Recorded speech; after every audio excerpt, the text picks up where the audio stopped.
എന്റെ ഗോപി മഞ്ചൂരി ആയാ? ഞാൻ എത്ര നേരം കാത്തു നിൽക്കുന്നറിയോ? ഇല്ലടാ, കറണ്ട് ഇല്ലാണ്ട് എങ്ങനെ ആക്കാനാ? ഗ്യാസ് തീർന്നിട്ട് 2 ദിവസമായില്ലേ. കറണ്ട് അടുപ്പിൽ ഇത് എണ്ണ വെച്ച പാട് കറണ്ട് അങ്ങ് പോയിന്. പിന്നെ ഞാൻ എങ്ങനെ ഉണ്ടാക്കി തരാനാ? എന്നാ അമ്മക്ക് KSEB വിളിക്കറാ, എനിക്ക് വിശക്കുന്നേ. ഓ, ഞാൻ വിളിക്കായിട്ട മോനെ, ഞാൻ ഉച്ച മുതൽ വിളിക്കുന്നവരാ. എന്നാ ഒന്നും കൂടി വിളിച്ചോക്കുമ്മ.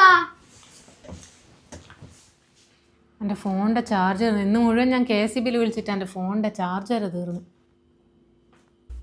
കണ്ടാ, നമ്പർ ബിസി. ഒന്നും കൂടി വിളിച്ചോക്കുമ്മ.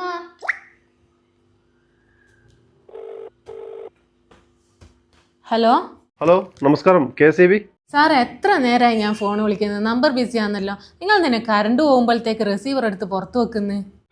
അത് ഫോൺ എടുത്ത് പുറത്തു വെക്കുന്നതല്ല മാഡം, അത് പലരും വിളിക്കുന്നതുകൊണ്ട് ബിസി ആവുന്നതാ. രാവിലെ 11:30 മണിക്ക് പോയ കറണ്ടാ. നിങ്ങളെല്ലാം അവിടെ നിന്നാ ചെയ്യുന്നത്? എവിടെയെങ്കിലും ഒരു മഴേൻ്റെ അനക്കം കണ്ടാൽ മതി, അപ്പോഴത്തേക്ക് നിങ്ങൾ കറണ്ട് ഓഫാക്കിയിടും. അത് മാഡം, ഇവിടെ ആകെ പ്രശ്നമായിട്ടിരിക്കുക. നിങ്ങളൊന്നും പറയണ്ട. ഒരു വീട്ടിലുള്ള പ്രയാസം എന്തെങ്കിലും നിങ്ങൾക്ക് അറിയണം. കറിക്ക് എന്തെങ്കിലും അരക്കാൻ വേണ്ടി മിക്സിയിൽ ഇടുമ്പോൾ അപ്പം കറണ്ട് പോകും. ഒന്ന് മോട്ടർ ഇടാന്ന് വെച്ചാൽ മോട്ടർ ഇട്ട് അന്നേരം കറണ്ട് പോകും. രാത്രിയിലെങ്ങാനും കറണ്ട് പോയാൽ പിന്നെ കൊതുക് അടിച്ചിട്ട് അന്നത്തെ ദിവസം പോയി കിട്ടും. എന്നാലും നിങ്ങൾ ഫ്യൂസ് ഇടൂലല്ലോ. ആരെങ്കിലും വിളിക്കുമ്പോൾ ഫോൺ എടുത്ത് മേലെ വെച്ച് എൻഗേജ് ആക്കിയിട്ട് നിങ്ങൾക്ക് അങ്ങ് കിടന്നുറങ്ങിയാൽ മതിയല്ലോ. മാഡം, നിങ്ങൾ പറഞ്ഞു കഴിഞ്ഞോ? ഇനി ഞാൻ പറയുന്നൊന്ന് കേൾക്കുമോ? നമ്മളിപ്പോൾ ഒരു ലൈൻ റെഡിയാക്കി വന്നതേ ഉള്ളൂ. നിങ്ങൾ വിചാരിക്കുന്ന പോലെ ഒരു ഫ്യൂസ് പോയതൊന്നുമല്ല ഇത്. രാവിലത്തെ ആ കാറ്റിലും മഴയിലും ഒരുപാട് മരങ്ങൾ വീണിട്ട് കമ്പിയും പോസ്റ്റും ഒക്കെ പൊട്ടി വീണിട്ടുണ്ട്. അത് നന്നാക്കി എടുക്കണമെങ്കിൽ കുറച്ച് പണിയുണ്ട്, കുറച്ച് സമയം എടുക്കും. അപ്പോൾ ഇന്ന് കറണ്ട് വരൂലേ? ഇന്നോ?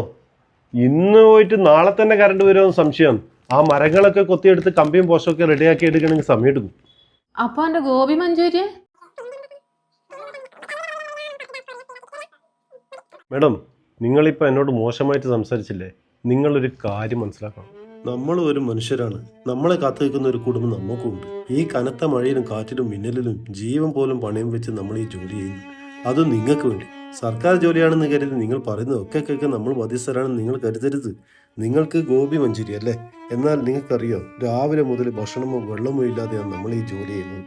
ഏത് സമയത്തും തീരാവുന്ന നമ്മുടെ ജീവന് ഒരു വിലയുമില്ല.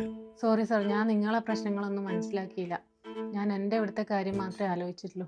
സോറി സാർ, ഞാൻ ഇനി ഇങ്ങനെ വിളിച്ചിട്ട് നിങ്ങളെ ശല്യപ്പെടുത്തൂല.